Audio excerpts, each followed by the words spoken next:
Bonsoir chers téléspectateurs de SSTV, nous sommes là aujourd'hui pour votre premier numéro d'émission une heure avec un leader. Donc tey ñu ngi am mbégte di dalal suñu premier numéro bi Cheikh Oumar Sy mu nekk candidat au niveau de Golf Sud. Monsieur Sy, ginnaaw bi ñu la dalalee jàmm ñu ngi lay souhaiter la bienvenue sur notre numéro de une heure avec un leader. Merci beaucoup maa ngi leen di remercier ci invitation bi di remercier waa SSTV yëpp di remercier aussi téléspectateurs ak téléspectatrices su SSTV ñuy seetaan di ñaan yàlla tamit waxtaan bi ñu fi am mu amal la njëriñ amal njëriñ aussi ñi nga xam dañ tey ñooy waa commune de Golf Sud. Merci beaucoup pour cette présentation bi donc suñu première question monsieur Sy ça va porter sur la personne en tant que telle. Donc tey ji bu ñu bëggoon a xam kan mooy monsieur Cheikh Oumar Sy lan la ñuy tontu. waaw Cheikh Oumar Sy bon man d'abord maa ngi juddoo Égypte parce que sama papa ambassadeur la woon dans les années 70 je suis né en Égypte foofu laa nekk pendant 8 ans avant de ñuy ñibbisi en 1982. ba ñu ñibbisi aussi j'ai fait tout mon cursus à l'école Mas Maser Niane 2 parce que boobu la ñu dëkkoon et puis j'ai fait mon lycée mon cursus lycée Thierno Seydou Nourou Tall foofu laa amee sama bac avant may dem ISM après ma def banque assurance mais comme man tamit dama bëggoon di am ay expérience dama nekkoon teel a xaw a bëgg expérience ci laa jaare woon aussi au début ba ma amee sama bac ba pare ñu proposé woon ma benn liggéey ki ma ko proposé woon Mamadou Niang dafa yaakaaroon di mu ko def xam nga dañu ne booy sika bi ñoom dañoo bëgg lu nooy mais finalement bon pendant les vacances ma demoon di commencé def benn GIE bu mu amoon buy formalité Pikine donc man ma bokk ci équipe bi nekk vraiment yore woon benn équipe bi li nga xam ne ramassage d'ordures la woon foofu laa découvrir laa vraiment fait la découverte lan mooy monde aujourd'hui de naka la ñuy traiter li nga xam ne tey mooy déchets publics yi ça a été vraiment une nouvelle expérience par rapport ak sama jaar-jaar. ba ma jógee foofu tamit mu dugal ma ci expérience bu beer parce que dafa am ay chantier mu doon tabax mu dugal ma comme manœuvre comme chef de chantier ma nekk foofu nag di ci liggéey. mais c'était plus par passion pour xam exactement. lan mooy dundin bi nga xam ne tey yenn catégorie de personnes yi dund ak ñun xamoo ko. yow dund nga ci fii mais boo jógee fii kii am na expérience am nga dem làmbaa ci expérience am. ci jaar-jaar bi may am ak moom nag sama sœur dafa yoroon benn agence d'hôtesse. boo xam ne moom da doon yëngatu ci bëri ci organisation événementielle. ci laa ko proposé parce que amul woon góor ma ne ko mais yow ci jigéen ñii di dem.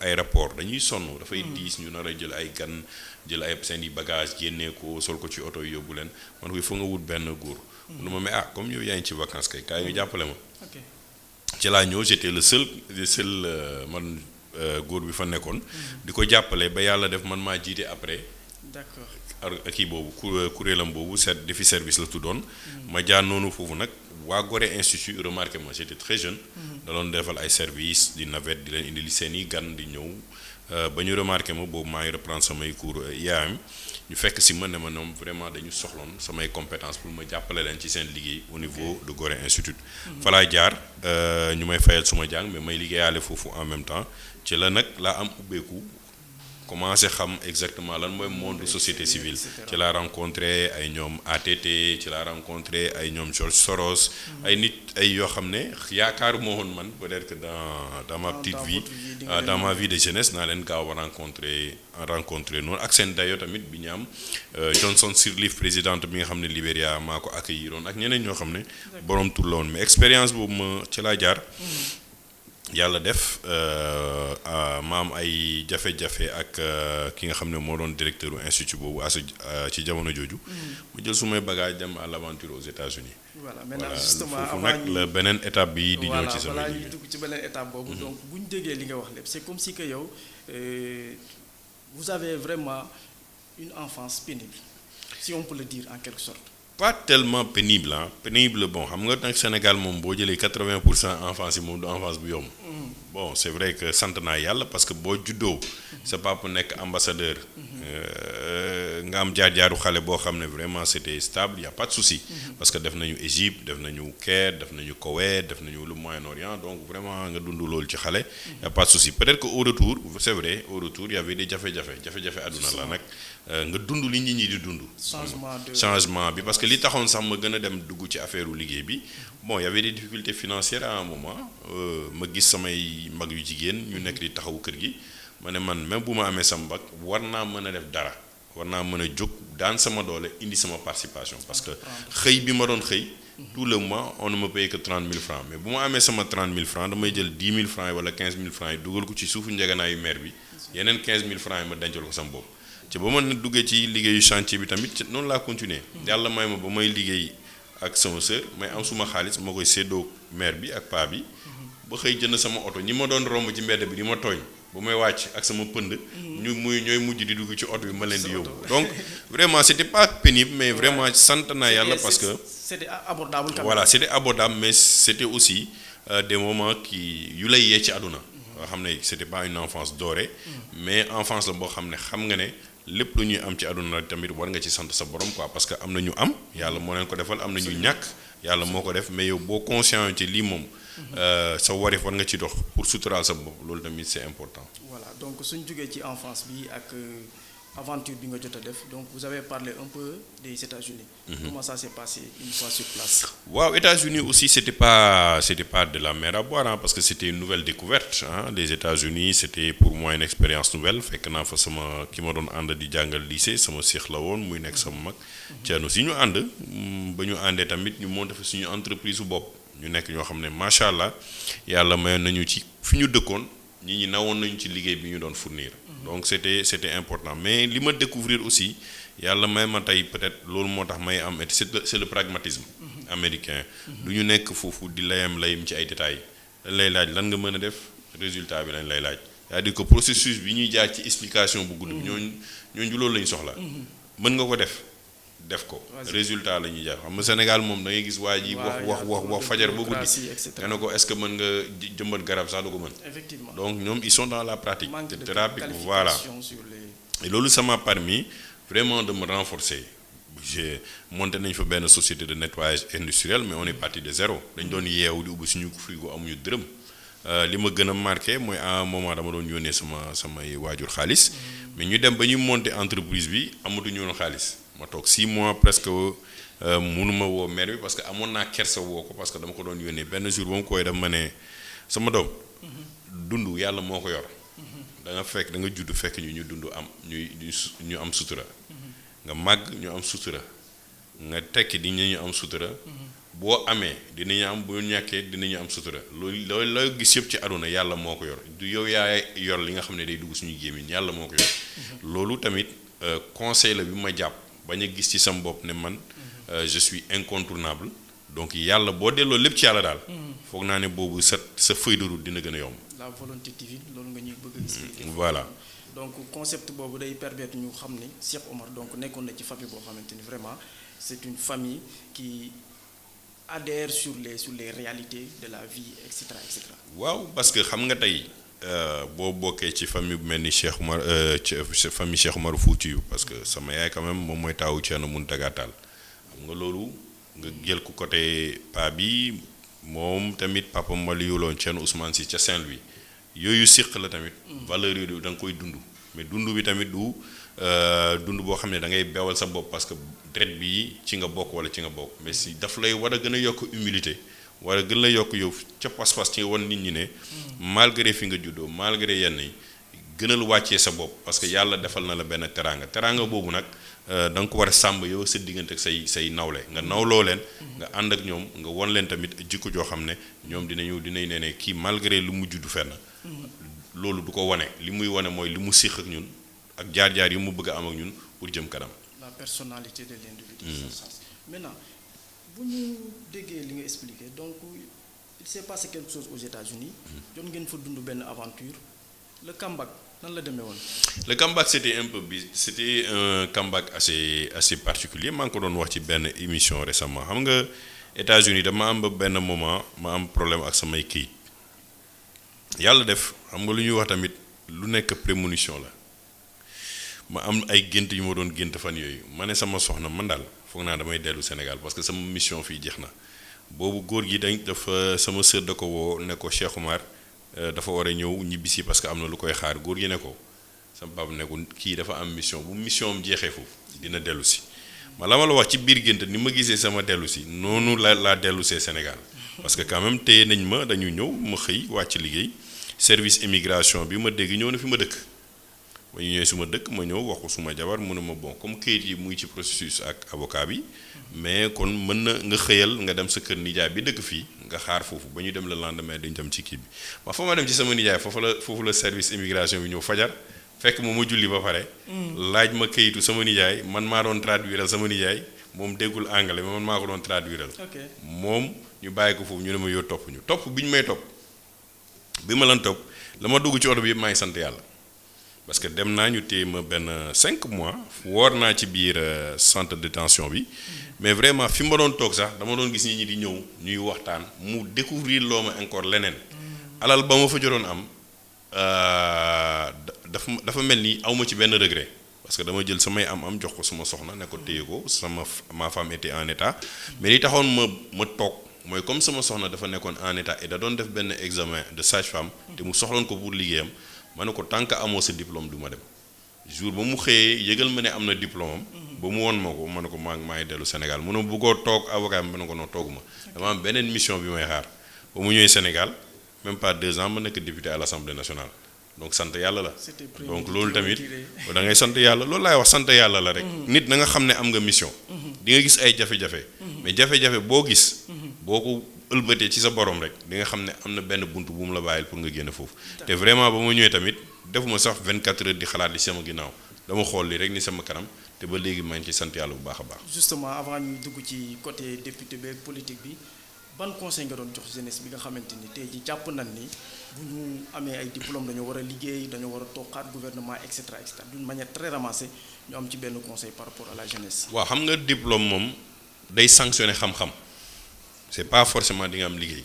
mais diplôme moom je coupe un peu il y a un penseur qui disait que les diplômes n'ont rien d'autre qu'une présomption de connaissance. Voilà. Je vous laisse continuer. Voilà, présomption de connaissance bu ñu assemblée la tënk ko def ko ci diplôme nee na lii ci xam-xam nga mu ko am ça n'a rien à voir ak liggéey.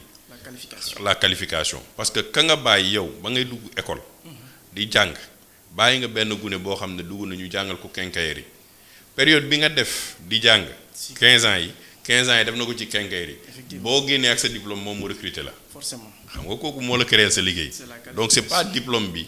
C'est la qualification qui est importante c'est pourquoi ma ne tey jeunes yi nañu dugg ci formation professionnelle parce que diplôme yi xoolal tey lan secteur lan lañ fiy jàngale banque assurance yenn secteur tertiaire yi koo bëgg na génn cravate nekk ci bureau mais du loolu mooy suqali réew li koy suqali mooy formation professionnelle nga génn nga am liggéey foo téye nga mën a produire parce que gis ngeen ko tey récemment ANSD wane na ko sur 10 Sénégalais 6 yi ñu ngi ndóol ci ndóol bi mooy lan c'est pas état bi mën naa am lu mu def ne doyul mais c'est un pays qui ne produit pas ça veut dire que ñu ngi jàngal xale yi te xale yi génnuñu mais damay ne tamit prenez votre courage en main boo leen gisee seen passion jarul muy nekk forcément ci jàng bi mën na nekk ci football bi Sadio Mané aujourd'hui kenn mënu ko ngaañ ci dara yëkkati na Sénégal ba fan Balla Gaye mu ngi fi yëkkati na Sénégal Double Less ñoom mag ku nekk ci sa passion bi nga nekk wonal ne yow tu es l'élite le meilleur comme muy mécanicien bi comme muy menuisier bi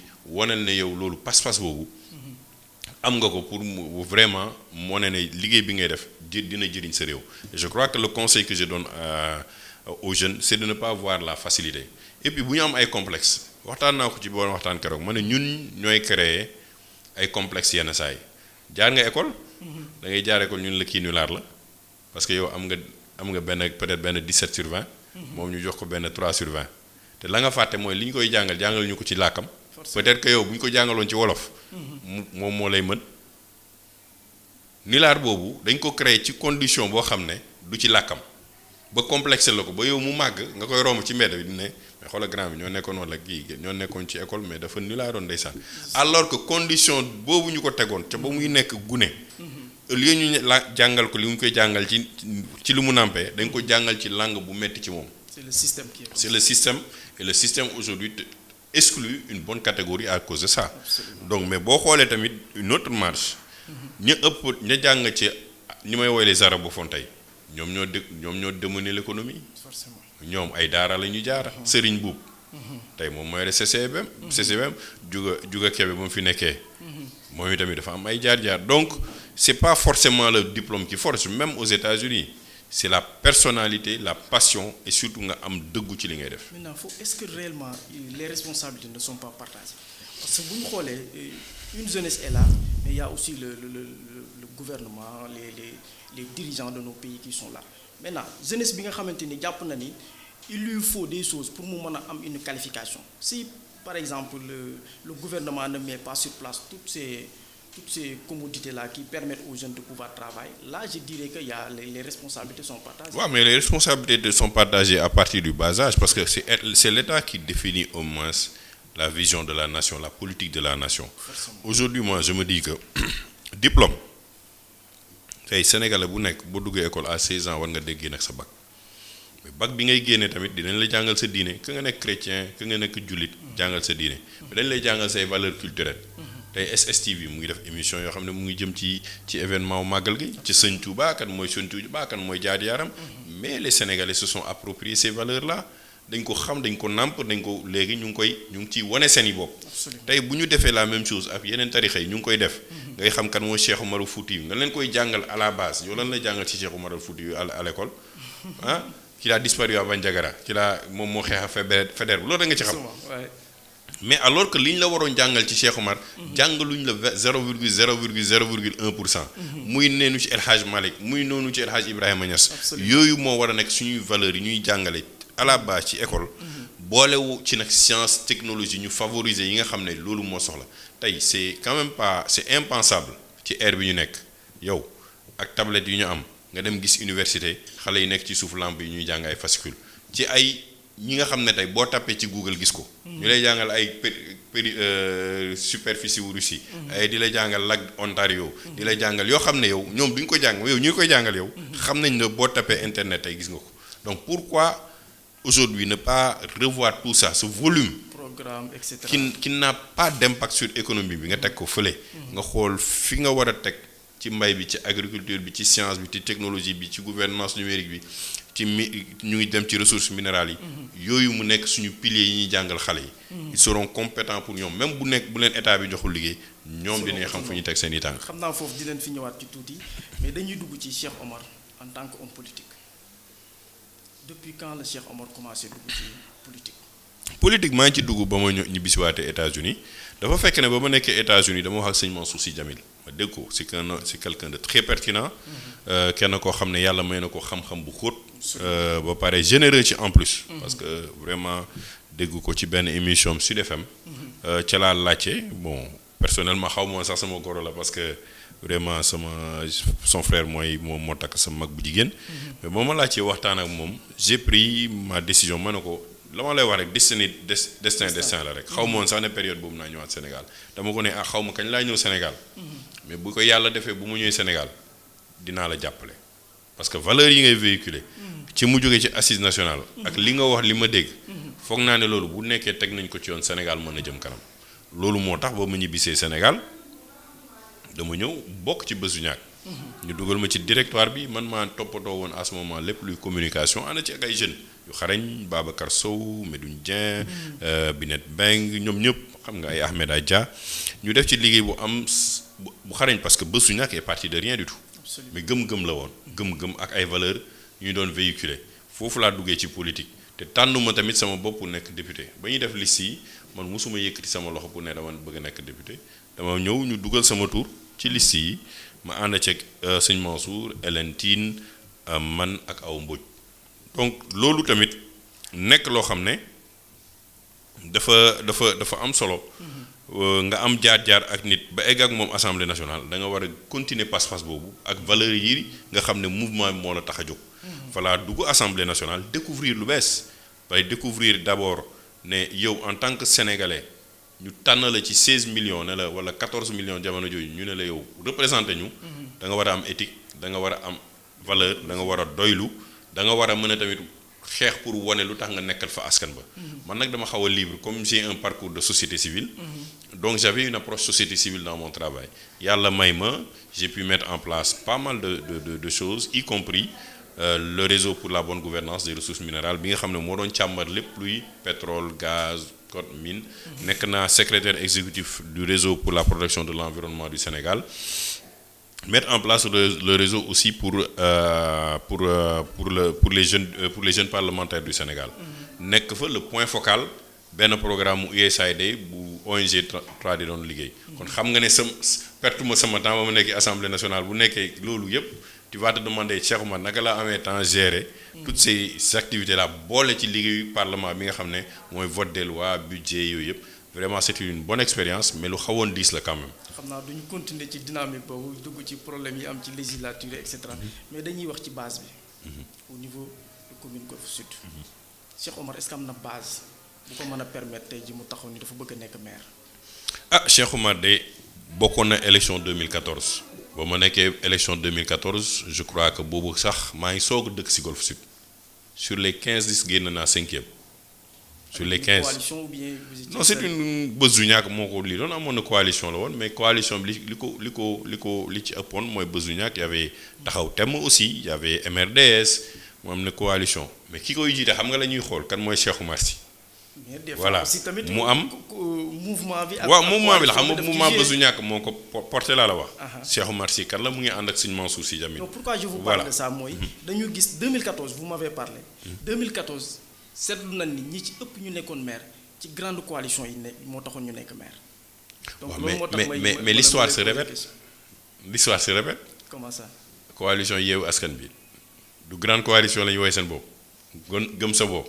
grande coalition la ñu woowee seen bopp non. y a une grande coalition du PDS qui se met en place.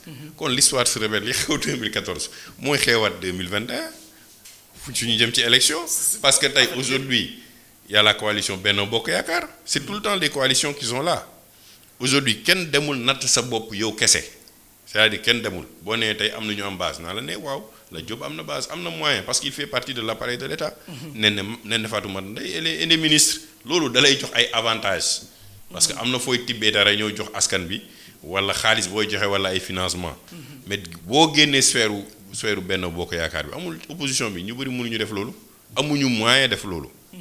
donc xam nga ne avantage bi ñuy wax tey Benno Bokk Yaakaar moo ko yore. yeneen coalition yi des yëpp ak Cheikh Oumar yem dañuy wuti di waxi lu mu tuuti bokk foog naa. asut boo leen moo woowee fi di ngeen ne Cheikh Oumar moom moo doon xeex ci autoroute à péage bi am na wala amul. boo lu mu tuuti di ngeen ne Cheikh Oumar moom lañ fi teewoon ci littoral bi. ba mu nekkee député.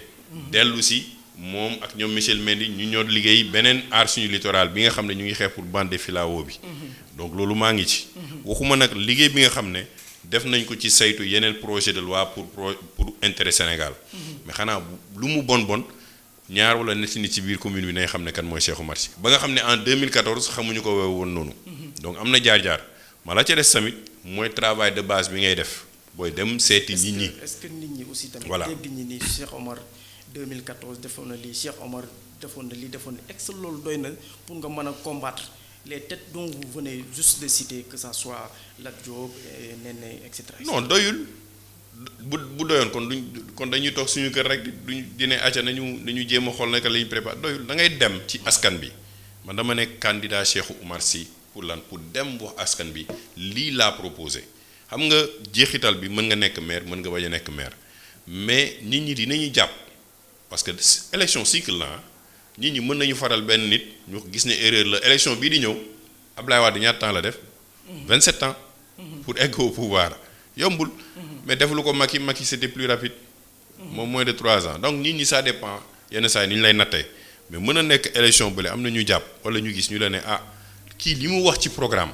ak li mu teg moo gën a yelloo maanaa ñii li ñuy wax moo tax ñu bëgg waxtaan ak askan bi def leen ay proposition ne leen lii pour Golf Sud lii mooy suñu programme bi nga xam ne ñu ngi ko wutal pour Golf Sud dem nag di ko engagé ak ay jeunes di ci def ay débat di ci def ay rencontre porte à porte di ci wone di ci wax ci ay programmes yu mel ni SSTV pour nit ñi xam exactement Cheikh Oumar Sy mii lii la proposé par rapport ak Néné Fatoumata Tall Cheikh Oumar Sy lii la proposé te suñu maire bii di génn Aïda Sow Diawara defu ko lii mooy innovation wu Cheikh Oumar Sy bu boobaa élection yi jour ba dinañu xam parce que élection waratul nekk rek coalition rek ñu ànd ci coalition dem ba toog fa mais élection dafa war a nekk lenn loo xam ne idées yi dañu war a feeñ ñu woon xam ne nag exactement ne kii ñu fii teg au-delà de toute chose objectivement bu nekkul Cheikh Omar ki ñu fi teg la mu génne ci idée moo gën li Cheikh Omar wax kon kooku mën nañ ko jox chance am mu jiite suñu commune. justement mën nañ ko jox chance am mu jiite commune bi comme ni nga ko sàkkoo ci Golf Sud. njàkkere jaayum kër wala terrain ci mim réew jeex na fi wala location moo xam appartement wala studio ak social shopping immobilier dañu lay jaayal sa produit cën na mu gën a tubaakal mettre en rapport ak sunu ay clientèle li nga xamante ne dañu soxla kër wala ñu soxla terrain wala bëgg louer appartement wala studio bu ko defee ñu ñëw sa biir kër daal di lay fotol sa kër wala sa terrain wala sa appartement wala sa studio si ay photo yu leer nañ ak ay vidéo yu doy waar daal di koy posté si sunu page bii di social shopping immobilier bu ko defee yéen ngeen woote ci 77 417 77 40 wala 33 835 08 67 ak social shopping immobilier jaay kër neex na ci réew mi.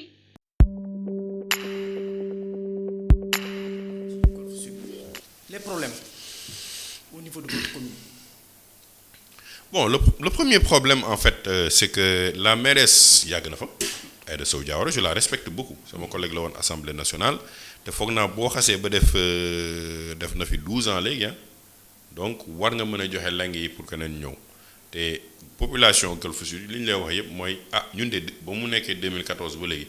xar kanamu golf bi 2009 ba léegi xar kanamu golf bi ni ñu ko bëggoon mu changé wul noonu. donc Cheikh Omar ñoo koy wax. non mën nga def sa sondage bopp mën nga jël sa télé ak sa SSTV nga jaar ci biir koñ yi man xam nga je suis très objectif. bu la jeexee nga ñëw nga jël sa micro. nga def micro trottoir ci biir Golf Sud. nga laaj ci seen suñu maire bi lan la fi def. bu boobaa di nga am avis personnel mën naa am ne bu boobaa moi j'ai tort ci li may wax nga ne Cheikh Omar waxu politicien la doon wax. mais de l'avis des gens aujourd'hui ils veulent un changement ils veulent un nouveau départ pour Golf Sud. donc il y a d'autres candidats au-delà de Cheikh Omar.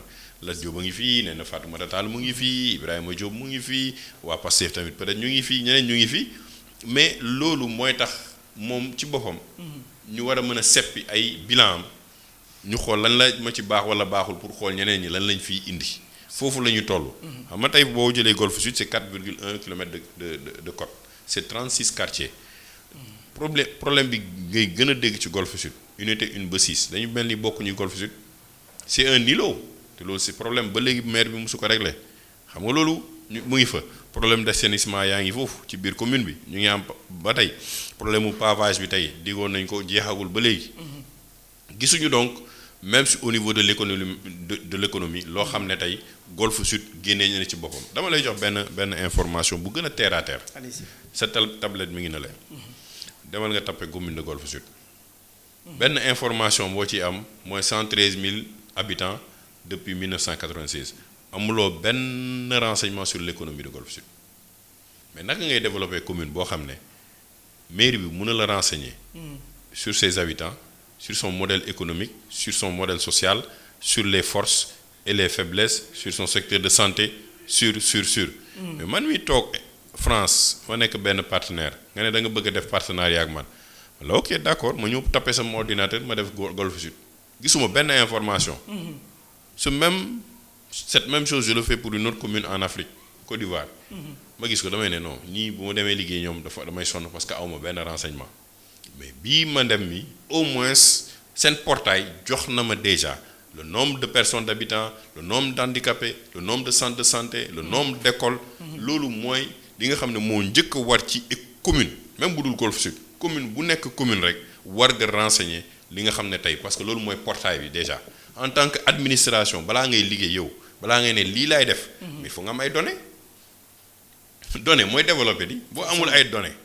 aussi sur ton économie sur le nombre d'élèves que tu as dans ta commune. sur X Y Z sur la composante sociale de ta commune. mais loolu mënoo yow développer un plan de développement boo xam ne c'est structuré. parce que day aléatoire kon lu tax ñuy am ANSD. ANSD pour ça c'est pour renseigner. parce que toute économie est basée d'abord sur des données. bu boobaa nag jafe-jafe boobu moo njëkk. aujourd'hui loolu tamit ñu seet nu ñu ci taxawee parce que loolu mooy premier enjeu bi. pour man le premier enjeu c'est l'organiser l'administration locale. nga xam ne yow boo bëggee ñëw mairie ba. jarul nga fay ñëw ci yenn détails yi boo tapé à travers sa tablette wala ci site net bi. soxla say papier mën nga renseigner balaa ngay ñëw fekk sa papier booy egsi pare na. parce que mën nga joxe sa numéro carte d'identité. bu génnee ñu ne Cheikh Oumar Sy la.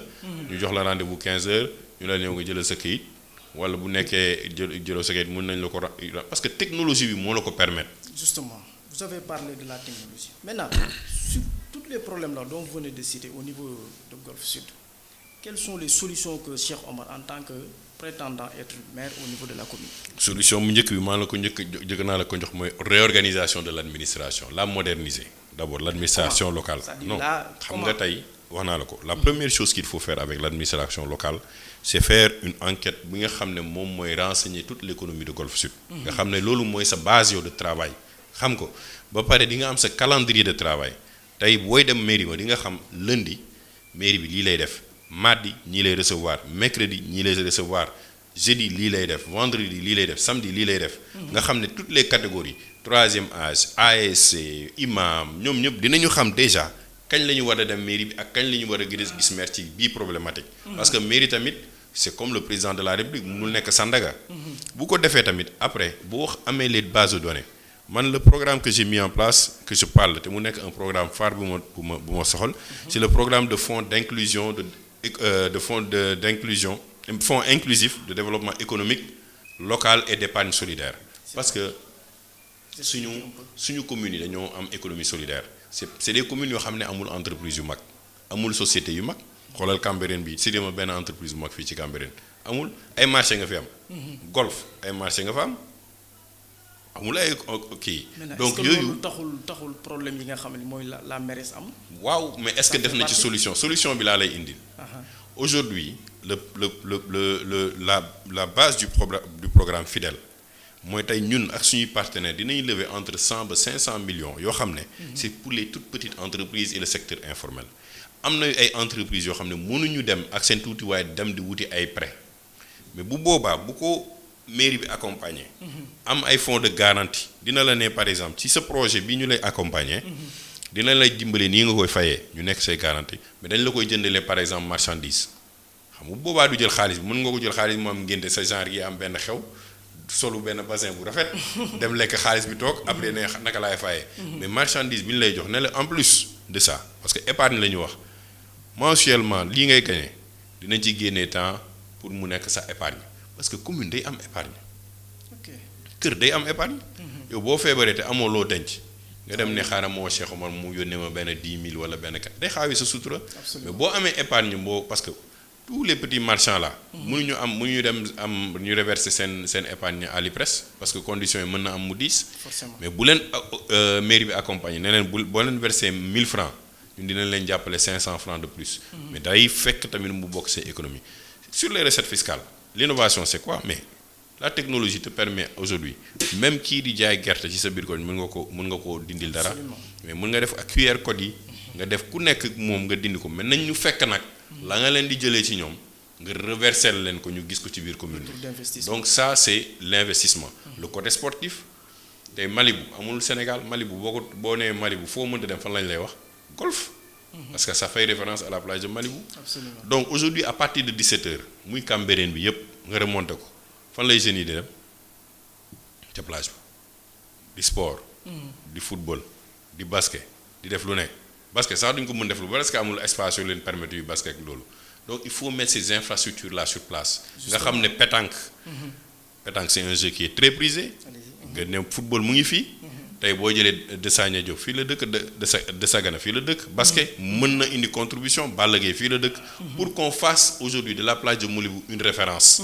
au lieu ngay dem ba corniche ba yow ñi nekk corniche bi ñooy ñëw xool si fii bokk fii di sport si fii li si des mooy yow xam nga xale yi tey dañoo am li ñuy wax brunch di dem ay midi di ànd en groupe di lekk ji ak affaire yu est-ce que mën nga ko def fii Cambérène wala golf mënoo ko def Almadies la ñuy dem wala ñu dem ci corniche wala ñu dem Dakar ñun dañu ne dañ ko créer fii aussi ñu trouver espace yoo xam ne ay restaurants yu am dayo dinañ fi am nit ñi ak seeni famille di jóg di fa dem loolu ça crée de l'emploi mais c'est une question de dignité parce que xale ba nga xam ne da doon dem corniche ba wala da doon dem ba Almadies ay moromam yi dëkk foofu di ko wan ne yow yi ay géejawaay yi xoolal rek ñoom am ñu dara yow yaa leen di ne ñëw leen bu ñu ñëwee ñoom tamit ñu ne saa waay fii de jar naa ñëw parce que plage bi non seulement rafet na mais restaurant de qualité la nit ñi mën nañu investir tu as le site du Technopole il faut l'exploiter nga def ko benn parc attractif et sportif boo xam ne tey même les week-ends comme aux États-Unis nga am parc gars yi dañu ñëw wàjj seen yi dañ leen di tegal lépp. dañu indi seen i yàpp wala seen i jën wàjj lekk bu ñu paree nettoyer yóbbu mais loolu tamit c'est du développement local. Et c'est simple man de inventé wu ma dara loo xam ne c'est palpable et c'est faisable. C'est faisable. Quels sont les moyens? Mais les moyens xam nga peut-être l'avantage que j'ai humblement c'est d'avoir un parcours de la société civile boo nekkee société civile da ngay xam ni ngay lever ay fonds parce que aujourd'hui je suis le président de l'observatoire de suivi des indicateurs de développement économique. Je travaille sur tout ce qui est pétrole et gaz. Dans moins de 2 mois maa ngi préparé une grande table ronde qui regroupe plus de 300 personnes loo xam ne BPE ak ñooñu ñoo koy jiite.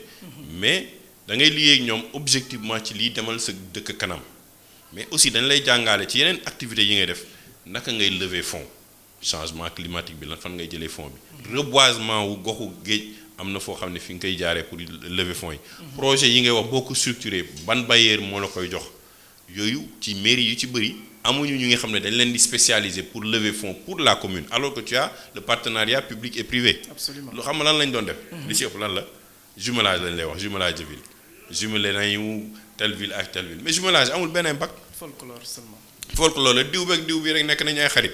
jarul tëgg sawar li tëgg sawar kay mooy indi naa 500 millions pour sama commune jàppale naa ñi. lii dañ koo exploité wul mais les fonds existent. Ok. Mais aussi les partenaires doivent avoir en face d'eux des gens crédibles et capables et qui montrent les compétences de pouvoir gérer ces fonds-là. Parce que ñoom tamit seen intérêt du jox la parce que jox nañ la seeni xaalis pour nga dugal ko dans la santé reproductive wala dans le changement climatique wala dans le reboisement wala dans d'autres activités économiques pour soutenir l'activité des femmes et des jeunes. yow nga dem jëndee ko 4x4 V8 ngay romb boo ma bu mu la rombee ma jox la 50 000 paa bi imam bi ma jox leen jàkka ji 200 000. Après ma ne leen voilà il a fait du social. loolu amul c'est pas structuré, ça ne développe pas une commune. Est-ce que population bi aussi tamit bëggewuñ ko noonu c'est-à-dire quand on voit les maires c'est comme si que ñoom dañuy nekk ñoo xamante ni suñ ñëwee dugal fi ceeb dugal fi dawlin dugal fi saabu et cetera population bi ñoom loolu lañ gën a soxla que un Cheikh Omar Sy buy dikk di leen wax ay des choses yoo xamante ni duñ ko mën di comprendre à leur entendement. Pourtant li ma la wax de du Einstein du mathématique li ma fi wax du Einstein du mathématique li ma wax moom du Einstein du mathématique. Peut-être nag ne population bi loolu la ñu xamagum. c'est ça moo tax foofu laay wax le responsable waaw loolu la ñu xamagum. mais mën na am ne jeexital bi. ak li ñu gis ci conséquence ne nañu peut-être gis nañu tamit bëgg nañu lu bees. parce que ni démarche bii ñuy def. doxul taxul suñu gox jëm kanam. donc peut-être ñu mel ni Cheikh Oumar ak ay ñooñam wala ñu neroog moom. wala ñu ko ëpp dayoo peut-être bu ñu leen dénkee communes yi dinañu am fi ñu jëmale commune bi kanam. loolu mooy am solo. xam nga dara xëyul xëy rek sotti. Absolument. Les gens ont leurs habitudes. tàmmal nañ leen loolu peut-être depuis le temps de Abdou Diouf. ñu am ci fi ñu jaar ba Senghor ñu leen di nax ay affaire u ceeb diwlin affaire yooyu. mais génération bi ñu gis du loolu moo leen tax a jóg. du ceeb a leen tax a jóg. Il y a une prise de conscience. Il y a une prise de conscience li leen tax a jóg mooy développement am liggéey. la durabilité de l'emploi. défi bi ñu koy nit ki jàng sa biir kër ba am bac +5 munoo sax yow am benn xëyu 25 000. c'est des difficultés. te kooku boo duggee këram fëgg ne da nga fa indi ceeb waaye da lay saaga da lay ne man du ceeb ba mu tax soxal man li ma soxal mooy sama dignité parce que moo tax man mon combat c'est pas un combat dans li ñuy wax ay combat de démocratie de l'expression ay yenn combat yi non man mon combat c'est la dignité économique nga am loo duggal sa poche. suturaal sa bopp nga xam ne yow fu mu ne nii doo dépendre ci kenn. parce que boo amee loo duggal sa poche dootal yuuxu dootal xeex da ngay xool ni nga koy yokkee. Absolument. C'est ça un peu le combat qu'on doit jàngal xale yi jàppale leen ñu am lu ñuy dugal seeni poche lu ñuy suturaale suñu bopp bu ñu amee seen soxla ñu fajal ko seen bopp. Absolument. mais pas di def leen juste un bétail électoral di leen may fii 25 000 50 000 jox leen ay emploi précaire. après bu kooku ki leen ko jox bu ñu ko wàccee ci direction bi mu nekk ñoom ñëpp ñu dàq leen. gis nañ ko fi du tay gis nañ ko fi du tay. donc Cheikh Omar nekk Golf Sud muy commune boo xamante ni. Il y a Parcelles Assainies, il y a Cambérène. Quelles sont les relations de Cheikh Omar par rapport aux leaders qui sont là-bas? Bon, Golf Sud laa gën a xam vraiment xam naa ne tamit y a des candidats ici à Go Faye dégg naa fi ay monsieur Mbaye foog naa aussi qui est candidat. Je parle de la proximité parce que boo waxee Golf Sud sànq wax nga ma unité 1 ba 6. en général ñi comprendre configuration géographique. waaw xam nga c'est vrai xam nga unité voilà, c'est ça. ñu bëri sax dañuy fonne ne golf ne unité 1 ba 6 bokkul ci golf. voilà c'est ça ça c'est un je parlais dans ce sens-là. xamuñu pour ñoom xamuñu sax fan lay golf. C'est ça. boo waxee ñenn ñi ne cité Faysal ci golf la bokk sax duñ ko xam. c'est ça. dem nag ba ay SHS affaire yi donc golf dafa yaatu. y a la cité Atepa nu mu tuddati Fadia ak yooyu donc c'est une grande communauté et puis boo xoolee cité Aliou Sow rek c'est une population. absolument c'est une grande population te loolu nag pour que loolu laa doon wax maîtriser bi la proximité avec aujourd'hui Parcelles Assainies dafa am benn tension tout le temps pour ñiy dëkk unité 1 ba 6 ba tey xamaguñu fi ñuy teg seen tànk te loolu. waaw sax dañuy bëgg sax génn. dañuy bëgg a génn dañuy am ñoo xam ne carrément dañ la ne nañ ñu delloo. parcelle. xam nga loolu dafa jafe mais ci boobu ngay gën a travailler dans l'intercommunalité parce que mën na am ne parcelle mënuñu fa delloo. mais maire yi bu ñu déggoo seen biir entre le maire de Cambérène le maire de Golfe Sud et le maire des Parcelles Assainies. ne zone bii nañu lever benn fonds intercommunal boo xam ne dina couvrir tey pavage zone bi yëpp. ñi nga xam ne ñuy zone entre Cambérène bi nga xam ne mën nañu nekkal benn kii. mën nañ leen defal aussi un programme boo xam ne dina leen prendre à charge seen wàllu économie locale.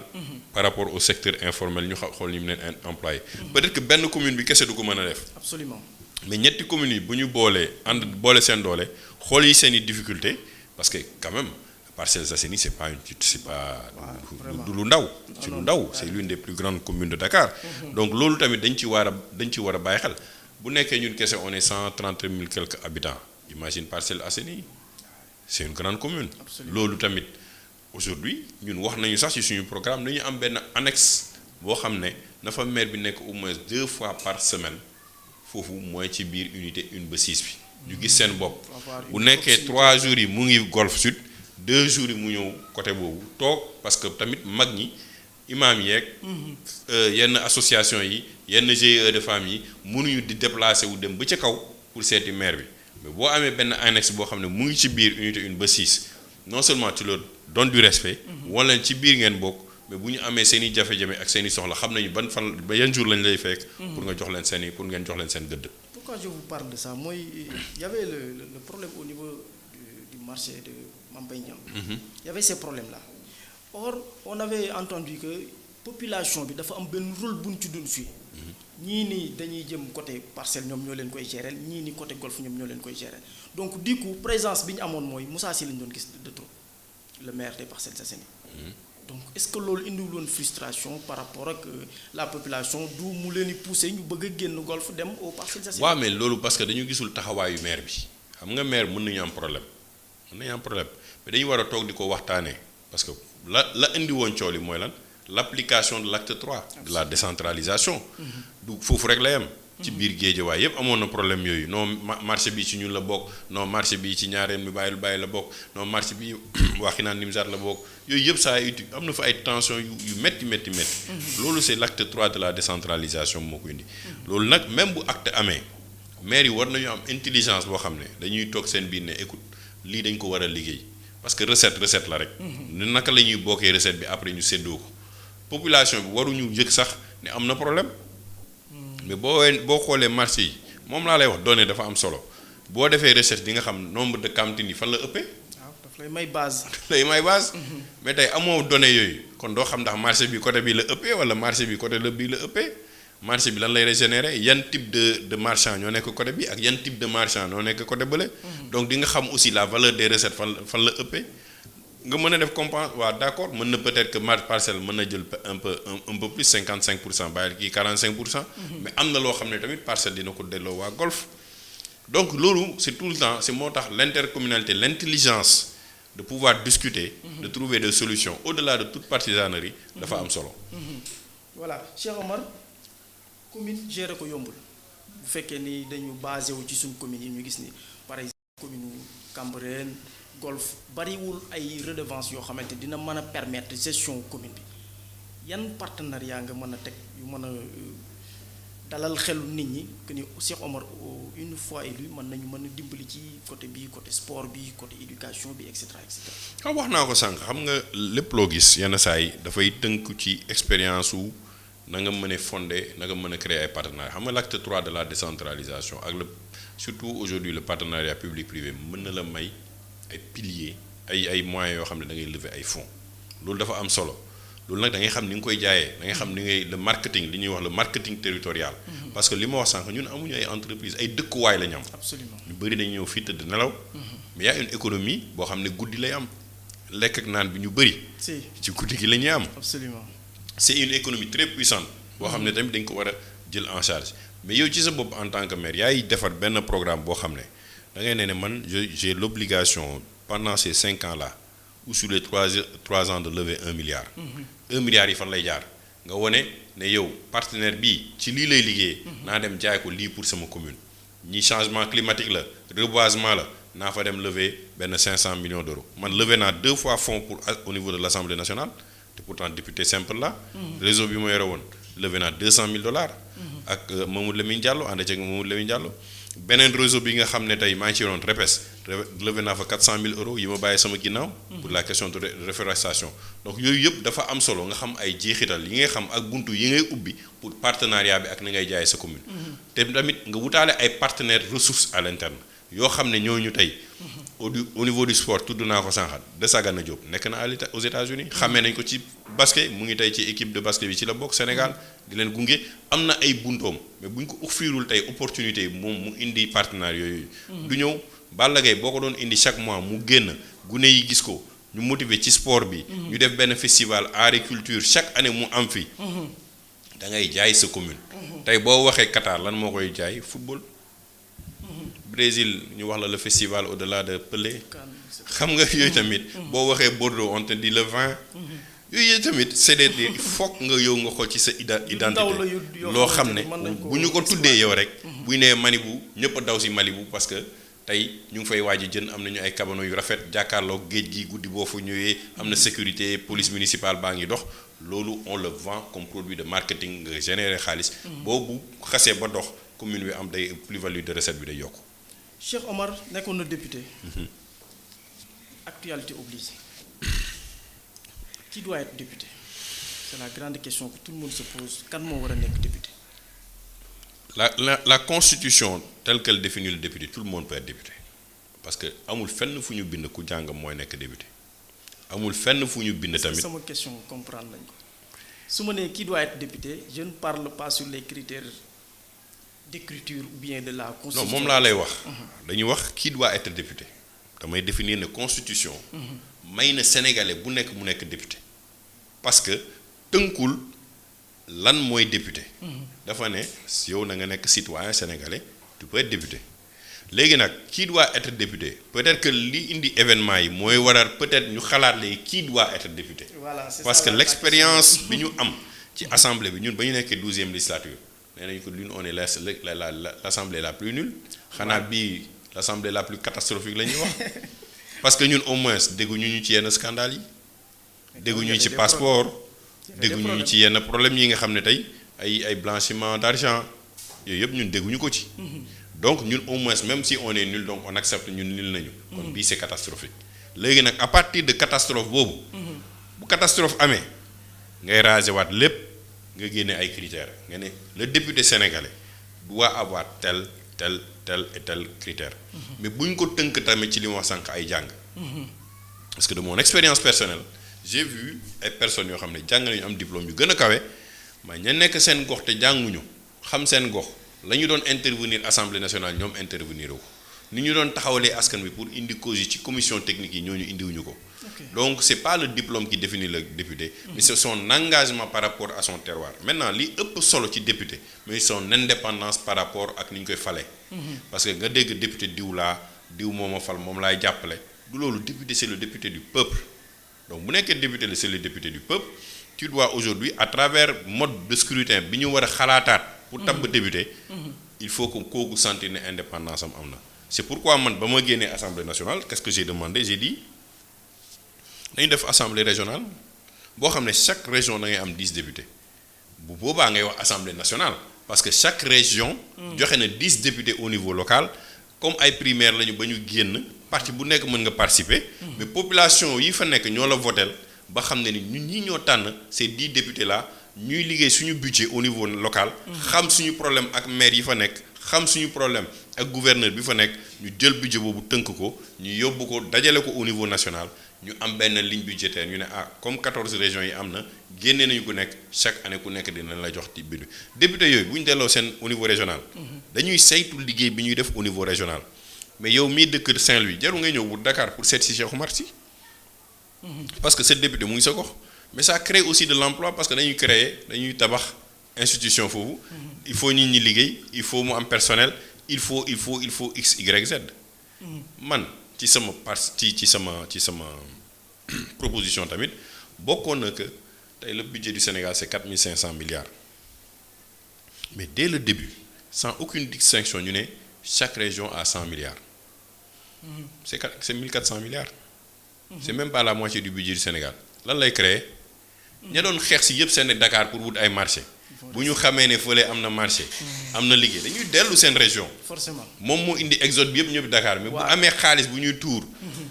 day créer plus-value parce que foofu lañ koy jëmbatee mu sax fa nit ñi di liggéey parce que xaalis boobu mooy di créer taxe. mu am taxe régionale boo xam ne ak plus-value économique. boo xam ne moom mooy ñëwaat ci recettes yi. même boo ko defee au niveau des départements on est 45 départements peut-être 46 mais boobu. joxal ku nekk 50 milliards par département. département de Thiès xam nga Thiès ñaar lay région de Thiès. c'est même pas un budget de 50 millions. mais boo joxee chaque département 50 milliards pendant 5 ans ça te fait ñaata 250 milliards booy injecté ci benn département na la wóor sax même bu amee luubal 50 milliards yi la ñuy luubal dina des 200 milliards yu ñu investir ci commune boobu mais nit ñi dinañu gis ay retombées. ñu dëkk ci département boobu dañuy jógee Dakar dem dëkk ci département boobu ne la suñu département am na xaalis bu fa nekk 250 milliards yu ñu fay liggéey. soit ci agriculture soit ci assainissement soit ci lii ak lii ak lii et pourtant ça ne fait même pas encore la moitié du budget du Sénégal. c'est-à-dire quand vous parlez c'est beau d'entendre la faisabilité. waaw mais toute faisabilité traverse des écueils traverse une mise en œuvre traverse des expériences pour ñu mën ko def en réalisation xam nga tali xëyul nekk da ngay excaver dindi suuf defar teg béton bi tegaat niveler pour mu nekk tali donc day metti mais on peut expérimenter on peut voir parce qu'on parle de décentralisation on parle de déconcentration le président de la République a fait ici il a fait des tournées des ministres de conseil de ministres décentralisés wutewul presque dara ak li may wax la ngay concentré ci budget consolidé di ne dama koy def nii mais jox ko ña ca nekk foofu. parce que tey les gouverneurs. je m'excuse raison de plus su fekkee ne gis nañ par exemple au niveau des conseils des ministres décentralisés promesses yi nga xamante ni yooyu yëpp amoon na fa et tout cela à chaque fois que bu ñuy ñëwaat ils vont nous reparler de ces promesses antécédentes réalité bi nga xamante ni moom la zone boobu soxla dëgg. bu fekkee ni ñëw nañ gis nañ ni lii fii lii la soxla lii côté bii lii la soxla bu ñu yëkkatee xaalis boobu def ko fa et cetera loolu laay wax ni faisabilité bi ça pose toujours problème. waaw mais xam nga faisabilité bi tu fais du gouverneur un manager et non un administrateur nous on a encore dans nos sangs et dans notre veine le gouverneur comme un acteur du temps du colonial. C'est un administrateur. Renforcer ses capacités pour qu'il devienne le manager au niveau local des ressources. L'IGE, donc au niveau régional. L'OFNAC, au niveau régional. C'est les appareils de contrôle qui accompagnent la mise en œuvre de parce que ce n'est pas toutes les lignes budgétaires que les régions sont en charge. Ce qui est essentiel, pour une région c'est des besoins de services de base. Les questions de sécurité, les questions, c'est des questions qui dépassent les régions. L'État garde des prérogatives. Mais le gouverneur, à ce moment, devient aujourd'hui l'ordonnateur au niveau régional. Moutaha ci nak liggéey ko mairie di sentu mairie besoin yi ñi am ak li leen di jox ci xaalis mengo nak liggéey bi ñi def mais am na ay maire yo xamné bo leen falé mënu ñu dem fenn parce que dotation yi leen di jox bu yémé ci carburant ak salaire jeex na ñu daw ci waa Dakar topp ci ginnaaw ministre di saraxtu pour ñu jox leen dara wala président bi defal leen dara donc nag ngay amee résultat wala plus-value économique du am. Justement avant qu'on termine monsieur Cheikh Oumar Sy on avait parlé au début sur le programme au niveau de l'éducation sànq yaa ngi doon expliquer des concepts yoo xamante ni vraiment nit ñu bari ñu ngi koy théoriser muy le programme au niveau des écoles c'est-à-dire nan lañ war a mën a def ba jàngal nit ñi xale yi sunu mag ñu baax ñu mën a ancré wu dans leur esprit ban proposition nga ciy joxe. kooku volonté la laa wax tey la volonté de Rwanda quand ils ont voulu sortir de l'anglais ils l'ont fait lépp volonté politique la. man dama ne dëkk bu ñu xam boo xamul sa valeur sa culture doo mën jëm kanam dëkk boo xamul fi ngay teg sa tànk. doo mën jëm kanam moo tax ma ne tey il est temps que ñun ñu jox suñu xale yi bac à 16 ans.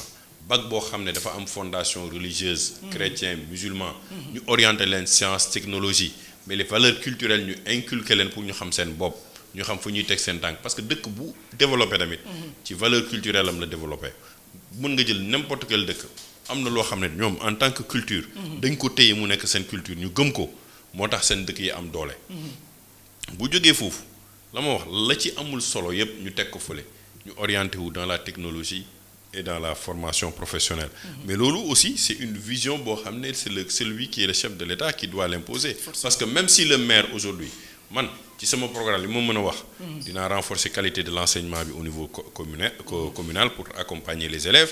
Je vais identifier les enfants qui sont nés avec un handicap pour mën leen dès le bas âge fi ñu juddoo ñu mën leen accompagner pour ñu mën a jàng ci biir commune bi. Yooyu c'est des petits détails yoo xam ne tu renforces la personne à la base. Créer les conditions yi nga xam ne tey ñu nekk ci biir commune Golf dinañ ne ñun de sentir nañu suñu bopp ne am na loo xam ne bokk nañu. mais éducation ak santé c'est très important am nañu dalal jàmm pour ñun dañu war a fexe ba dalal jàmm gën a nekk un joyau au niveau local. mais au niveau national mais au niveau international parce que vocation am loolu la mais mënul nekk ci mairie bi yoo xam ne mairie bi du ko accompagner ni mu ko war a accompagner en termes de visibilité. en termes aussi de matériel ànd ak moom def programme yoo xam ne bu ñu ko lëkkaloowee. dina gën a yokk dayoo hôpital parce que bu yokkoo dayoo hôpital bi mais service yi ñu fay def day impacter nécessairement la commune aujourd'hui mën nga am ay spécialités yoo xam ne dalal jàmm rek moo koy def mais à côté nga tabax benn réceptacle bu baax nga xam ne nit ñi bu ñëwee dal ci réceptacle bi ñuy faj nit ñi le temps ñuy pare mais hôtel bi fa nekk dina gérer ay revenus dina am ñu liggéey donc yooyu yëpp ci xalaat la léegi nag même bu ma nekkul maire xaw ma kuy nekki maire je suis prêt aussi à l'accompagner ci idée yooyu. Voilà, vous êtes prêt à l'accompagner. Cheikh Omar Sy et la Covid-19. Bon, la Covid-19, c'est quand même une question très importante. ba nga xam ne am nañ ci jaar-jaar. mais sant yàlla gis nañ ne wàññeeku na. ñu ngi jëm ci màggal tamit nit ñi bëri war a dem ci màggal ji ci gis nañu ne la ñu ragaloon tamit. wàññeeku na kon nit ñi nañu dem ak jàmm ànd ak dal mais mesures barrières yi.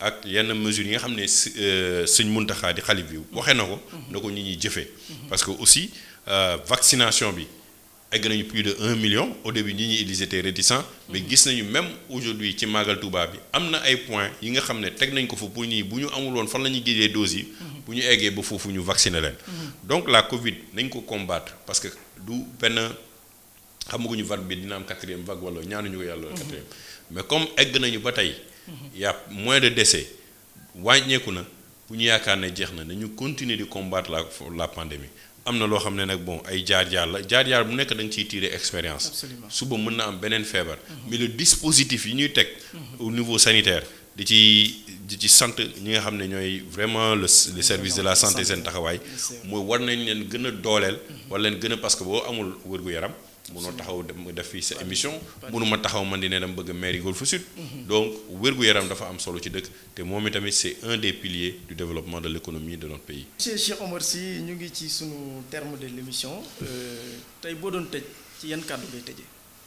c'est des man li may tëjee ci kàddu mooy nañu garder espoir parce que boo xoolee Sénégal malgré jafe-jafe yu mu am yépp quand même bu ñu xoolee ak yeneen dëkk yi am nañu jaar-jaar am na foo xam ne ay réalisation am nañu ay acquis bu ñu xeeb li ñu def mais bu ñu ko yàq tamit te bu ñu yàkkamti loo gis loo xam ne tamit baaxul da nga koy redresser bu nekkee da nga koy redresser ci xeex wala xuloo wala toj doo avancer parce que loo toj tey di nga ko defari ëllëg forcément gis nañu les événements du 3 au 5 mars lu mu créé tey ci ay pertes keroog Auchan nee na ils ont perdu plus de 7,1 milliard am na ay total yu doxul mais ñoo fa doon liggéey ay sénégalais tey handicapé lañu doñ tey bu ñu liggéeyoon amoon nañu xaalis bu leen yóbbu màggal am nañu leneen lu ñuy def ak yenn feet yi donc nañuy moytu émotion lu ñu emporter te nañu am gën a jàngal xale yi pour ñu am maturité et de responsabilité man fi may nekk ci sama observatoire j'accompagne beaucoup les jeunes parce que dama gëm ne d'ici 15 ans fi nga xam ne pétrole beeg gaz bi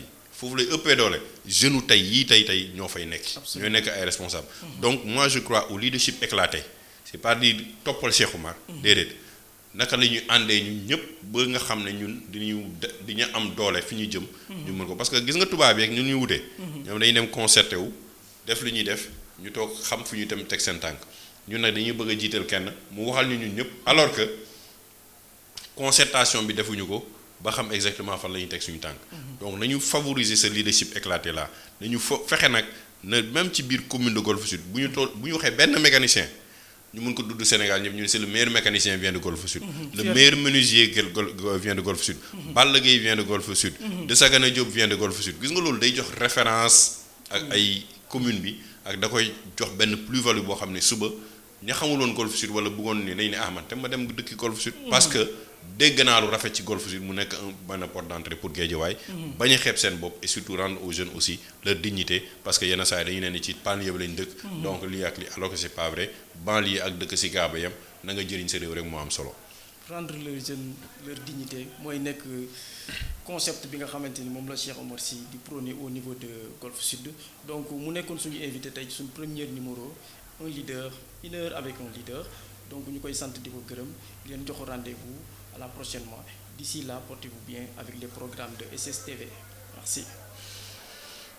photo la waaye photo bu leer moo tax ñuy wax ak seen label de shooting bii di social shopping shooting moo leen di gunge ci ñaari yëf waaw ñaari yëf nee ma benn seeni ay cérémonie moo xam baptême anniversaire mariage dañ leen di defaral ay photo yu ànd ak qualité yu doy waar yemul foofu dañ leen di defar ay vidéo yu am cas ànd ak catu jas bu ko defee nga dégg daali ci loo mënti def ndax xam na nu yéen ñii gañe ngeen bëgg te ñun ñuy waa social shopping shooting dañ leen di defaral li gën waal yi neexul romb na neex beneen bi gën a neex nag mooy yow mi nga xamante ni top modèle nga war a wone sa ay produits dañu lay defaral ay fond en nature yu doy waar fond vert fond rouge lépp la nga xamante ne day taaral sa ay photo pour sa produit gën a mën a jar boo ñu woowee ñu defaral la ay photo yu am solo daal di doy waar yamul foofu la ca gën a neex mooy yow mi nga xamante ne dangaa bëgg sañse daal di bëggal sa ay soppe boo ñu woowee ñu ñëw ba sa biir kër defaral la shooting yu amul fenn wala nga ñëw fii suñu studio ak sunu ay fond yu